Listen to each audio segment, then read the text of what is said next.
میں نے سوچا اب اگر ملٹری پولیس مجھے پکڑ بھی لے تو کوئی پرواہ نہیں، میرے لیے یہی احساس بہت قیمتی ہے کہ خوبصورت عرب لڑکی میری جدائی میں سوگوار ہوگی۔ لیلا کہنے لگی، میرا زیادہ دیر یہاں رہنا ٹھیک نہیں ہے، میں اب جاتی ہوں، رات کو آؤں گی۔ میں نہیں چاہتی کہ میرے رشتہ داروں یا گاؤں والوں کو شک ہو کہ میں کھانے کا ڈبہ لے کر کہاں جاتی ہوں۔ پھر لیلا چلی گئی۔ کسی نہ کسی طرح میں نے دن وہاں گزار دیا۔ شام ہوئی تو صحرا میں خنکی پھیلنے لگی۔ پھر رات ہو گئی۔ تھوڑی دیر بعد لیلا میرے لیے کھانا لے کر آ گئی۔ اس رات وہ میرے لیے کپڑے بھی لائی تھی۔ یہ کپڑے ایسے تھے جیسے اس علاقے کے عرب پہنتے تھے، لمبا چوغا، سر کا ٹیکا، کھلی کھلی شلوار اور ایک چمڑے کی جوتی۔ میں منہ اندھیرے کو اونٹنی کو لے کر آؤں گی، تم اسی وقت اس اونٹنی پر سوار ہو کر دوسرے قصبے کی طرف چل دو گے۔ اونٹنی اپنے آپ تمہیں ساتھ والے قصبے میں پہنچا دے گی، تم قصبے کے باہر ہی اونٹنی کو چھوڑ دینا، وہ خود ہی ہمارے گھر آ جائے گی۔ پھر اس نے مجھے ایک لفافہ دیا، اس میں کچھ پاؤنڈز ہیں، یہ تمہارا بن غازی تک کا خرچ ہے۔ اس کے بعد وہ چپ ہو گئی۔ میں نے محسوس کیا کہ اس کا سانس کچھ تیز ہو گیا تھا۔ میں نے پہلی بار لیلا کا ہاتھ اپنے کھردرے فوجی ہاتھ میں لیا۔ لیلا کے ہاتھ میں ذرا جنبش ہوئی، پھر وہ اپنی جگہ ساکت ہو گیا۔ میں نے لیلا سے پوچھا کہ بن غازی میں اس کا گھر کہاں ہے اور وہ خود کب بن غازی جائے گی۔ لیلا نے گہرا سانس لیا۔ اس نے مجھے بن غازی میں ایک لیڈیز گارمنٹ اسٹور کا پتہ بتایا۔ میں نے پینسل سے یہ ایڈریس اپنی پاس بک کے ایک ورق پر لکھ لیا اور وہ ورق پاس بک سے پھاڑ کر اپنی جیب میں رکھ لیا، کیونکہ پاس بک اور رائفل وردی مجھے وہیں نخلستان میں دفن کر کے وہاں سے جانا تھا۔ لیلا کی اس سہیلی کا نام لبنہ تھا اور وہ اس لیڈیز گارمنٹ اسٹور پر کام کرتی تھی۔ لیلا نے بتایا کہ وہ اگلے ہفتے بن غازی پہنچے گی۔ میں نے لیلا سے صرف 15 پاؤنڈ لے کر اپنے پاس رکھ لیے، باقی اسے واپس کیے۔ وہ جانے لگی تو میں نخلستان کے آخری درخت تک اس کے ساتھ گیا۔ میں نے اس کا ہاتھ تھام لیا۔ میں کچھ بول نہ سکا۔ لیلا بھی خاموش تھی۔ مغرب کی طرف وہ چاند جھکا ہوا تھا۔ لیلا نے ایک سانس بھرا اور آہستہ سے اپنا ہاتھ چھڑا کر گاؤں کی اونچی محرابی دیواروں کی طرف چل دی۔ صحرا کی زرد دھندلی چاندنی میں اسے اس وقت تک دیکھتا رہا جب تک وہ میری نظروں سے اوجھل نہیں ہو گئی۔ میں لیلا کا تصور آنکھوں میں لیے سو گیا۔ یہ بات میرے لاشعور میں تھی کہ مجھے منہ اندھیرے بیدار ہونا ہے، کیونکہ لیلا میرے لیے اونٹنی لے کر آنے والی تھی، جس پر سوار ہو کر مجھے ساتھ والے گاؤں جانا تھا، جہاں ایک قافلے کے ساتھ سفر کرتے ہوئے جنوبی قصبے اور پھر وہاں سے لاری میں بیٹھ کر بن غازی پہنچنا تھا۔ چنانچہ اس خیال سے تھوڑی تھوڑی دیر بعد میری آنکھ کھل جاتی۔ میں کوٹری سے باہر نکل کر دیکھتا کہ رات کتنی باقی ہے۔ مشرق کی جانب ہمارے مورچوں کے اوپر دور آسمان پر گولہ باری کی چمک کچھ زیادہ ہی تھی، مگر اب میں اپنی فوجوں اور جرمن فوجوں سے بے نیاز ہو چکا تھا۔ میری زندگی میں ایک نیا باب کھلنے والا تھا، ایک نئی صبح طلوع ہونے والی تھی، جس کی آغوش میں اندیکھی مصیبتوں کے شعلے بھی تھے اور میری محبتوں کے چاند بھی گمنام پرسکون وادیوں میں اپنی نیل کو خوشبودار چاندنی نچھاور کر رہے تھے۔ میں انجام سے بے خبر لیلا کی محبت میں سرشار ہو چکا تھا۔ ایک بار پھر آنکھ کھلی تو آسمان پر چاند مغربی افق پر کافی نیچے جا چکا تھا۔ اس کا مطلب تھا کہ یہی رات کا پچھلا پہر تھا۔ میں نے چلنے کی تیاری شروع کر دی۔ اپنی فوجی وردی اتار کر اربوں جیسا لباس پہنا، سر پر صافہ باندھا، چوغا پہن لیا۔ نقدی اور وہ کاغذ جس پر لیلا کی بن غازی والی سہیلی کا پتہ لکھا تھا اپنی قمیص کے اندرونی جیب میں سنبھال کر رکھا۔ اپنی وردی، بوٹ اور پاس بک وغیرہ وہیں چھوٹا سا گڑھا کھود کر زمین میں دفن کر دی۔ رائفل میں اپنے پاس ہی رکھنا چاہتا تھا، کیونکہ مجھے ابھی صحرا سے گزرنا تھا اور راستے میں کسی بھی انڈین فوجی جیپ سے مدبھیڑ ہو سکتی تھی۔ کھجوروں کے درمیان جو چھوٹا سا چشمہ بہ رہا تھا، وہاں میں نے منہ ہاتھ دھویا اور کھجوروں کے درختوں میں بیٹھ کر لیلا کا انتظار کرنے لگا۔ کچھ دیر بعد مجھے دور سے ایک اونٹ کا حوالہ دکھائی دیا۔ یہ حوالہ اس پھیکی اداس زرد صحرائی چاندنی میں قریب آیا تو اس پر لیلا سوار تھی۔ کھجور کے درختوں کے پاس آ کر اس نے اونٹنی کو نیچے بٹھایا اور خود اتر کر میرے پاس آ گئی۔ میرا بدلا ہوا لباس دیکھ کر وہ مسکرائی۔ اس نے کہا کہ میں بالکل عرب لگتا ہوں۔ میں کچھ بولنے لگا تو اس نے میرے ہونٹوں پر اپنا ہاتھ رکھ دیا۔ اس کی ریشمی گوری انگلیوں میں سے حنا کی خوشبو اٹھ رہی تھی۔ لیلا نے آہستہ سے اونٹنی کی طرف اشارہ کیا کہ تمہیں ساتھ والے قصبے میں لے جائے گی، تم دونوں 2 گھنٹے بعد پہنچ جاؤ گے۔ اونٹنی کی باگ اپنے ہاتھوں میں مت رکھنا، یہ تمہیں اپنے آپ تمہاری منزل تک لے جائے گی۔ قصبے کے باہر ہی سے اتر کر اسے چھوڑ دینا، یہ ہمارے پاس واپس آ جائے گی۔ دیر نہ کرو جلال، قافلہ پچھلے پہر چل پڑے گا۔ تم جلدی بن غازی پہنچ جانا، میں تمہارا انتظار کروں گا۔ ہاں، اب تم جاؤ، اللہ کے لیے۔ وہ ایک دم منہ پھیر کر اپنے گاؤں کی طرف صحرا میں چل دی۔ میں عرب لوگوں کے عام لباس میں تھا، مگر رائفل میرے کندھے سے لٹک رہی تھی۔ جب لیلا میری نظروں سے اوجھل ہو گئی تو میں اللہ کا نام لے کر اونٹنی کے کجاوے پر بیٹھ گیا۔ میں نے اس سے پہلے اپنے گاؤں میں 2-4 مرتبہ اونٹ کی سواری کی تھی اور مجھے معلوم تھا کہ اونٹ کس طرح اٹھتا اور بیٹھتا ہے۔ یہ اونٹنی سدھائی ہوئی تھی، جو ہی میں اس پر بیٹھا وہ اٹھ کھڑی ہوئی۔ میں نے لیلا کی ہدایت کے مطابق اس کی باگ اپنے ہاتھ میں نہیں لی۔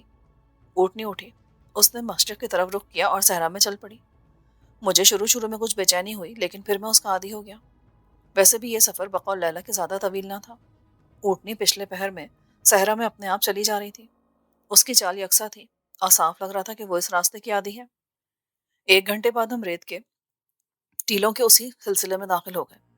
ابھی ہم ریت کے ٹیلوں میں سے گزر ہی رہے تھے کہ سورج طلوع ہو گیا اور صحرا میں چاروں طرف روشنی ہو گئی۔ پھر چھوٹے چھوٹے ٹیلوں کا سلسلہ بھی ختم ہو گیا۔ میں نے دیکھا کہ اونٹنی ایک صحرائی راستے پر چل رہی تھی۔ اس راستے پر پہلے ہی اونٹ وغیرہ چلتے رہے تھے۔ سورج اوپر آ گیا تھا اور فضا جو رات بھر سردی سے ٹھٹر رہی تھی اب گرم ہونے لگی تھی۔ میں فوجی وردی میں نہیں تھا، میں نے اس علاقے کے لوگوں کا لباس پہن رکھا تھا۔ صرف فوجی رائفل میرے پاس تھی جو میں نے اپنے آگے رکھ لی تھی۔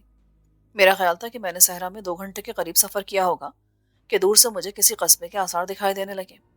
پہلے کھجوروں کے 1-2 جھنڈ نظر آئے، پھر کچھ مکانوں کی اونچی اونچی کچی دیواریں دکھائی دینے لگی۔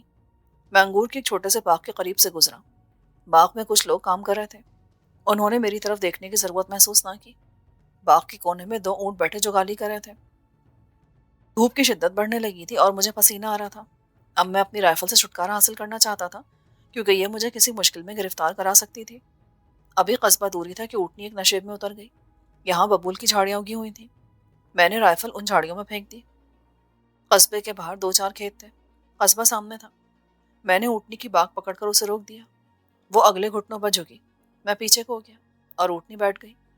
یوں لگتا تھا کہ اسے سب کچھ پہلے سے سکھا دیا گیا تھا۔ میں اونٹنی سے اتر پڑا۔ میری ٹانگیں لکڑی کی طرح سخت ہو گئی تھیں۔ اونٹ کی سواری بڑی دیر بعد کرنے کا اتفاق ہوا تھا۔ میں وہیں زمین پر اٹھک بیٹھک کرنے لگا تاکہ ٹانگوں میں خون دوبارہ اچھی طرح سے رواں ہو جائے۔ میرے اترتے ہی اونٹنی اٹھ کھڑی ہوئی اور اس نے اپنا رخ پیچھے کو کر لیا۔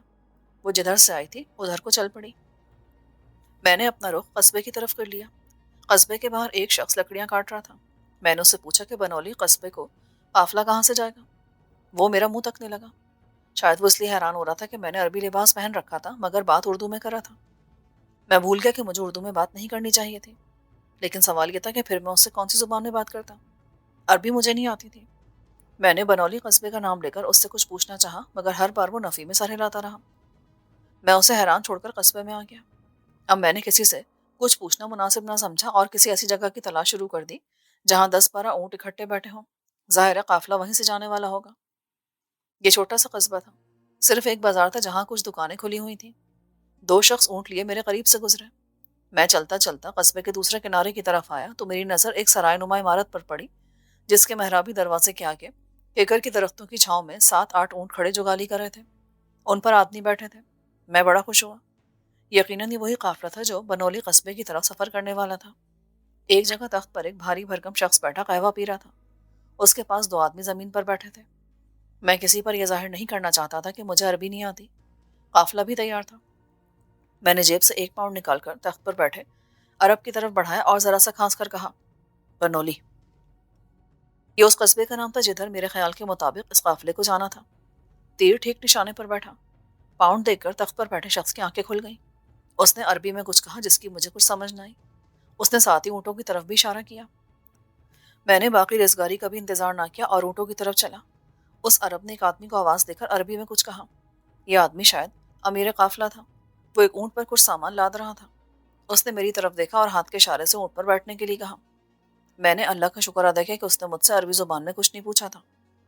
میں اونٹ کے پاس گیا۔ یہ اونٹ ابھی زمین پر بیٹھا تھا۔ میں اس کے کجاوے پر بیٹھ گیا۔ قصہ مختصر، تھوڑی دیر بعد میں اس چھوٹے سے قافلے کے ساتھ بنولی کی طرف جا رہا تھا۔ لیلا نے ٹھیک کہا تھا، یہ پورے دن کا سفر تھا۔ دھوپ میں صحرا کا یہ سفر کافی تکلیف دہ تھا۔ وہ لوگ اتنی گرمی میں سفر کرنے کے عادی تھے۔ فوجی زندگی نے مجھے بھی کافی حد تک سخت جان بنا دیا تھا، لیکن اس کے باوجود میں پسینے سے شرابور ہو رہا تھا۔ راستے میں 2 جگہوں پر قافلے نے نخلستان میں پڑاؤ کیا تھا۔ ایک جگہ کھانا کھایا، ایک جگہ قہوہ پیا۔ اس سفر کی کلفت کافی حد تک دور ہو گئی تھی۔ سورج غروب ہو چکا تھا کہ قافلہ کافی بڑے قصبے میں داخل ہو کر ایک سرائے میں اتر گیا۔ یہ بنولی قصبہ تھا۔ یہاں پہلی بار بجلی کی روشنی نظر آئی۔ یہاں سے مجھے لاری میں بیٹھ کر بن غازی جانا تھا۔ بن غازی لیبیا کا بڑا شہر تھا اور اس قصبے سے 10 گھنٹوں کے فاصلے پر تھا۔ یہاں لوگ عربی یا فرانسیسی بولتے تھے۔ کچھ پڑھے لکھے لوگ بھی مل گئے جو تھوڑی بہت انگریزی کے لفظ سمجھ لیتے تھے۔ ان سے معلوم ہوا کہ بن غازی کو لاری صبح سویرے جائے گی۔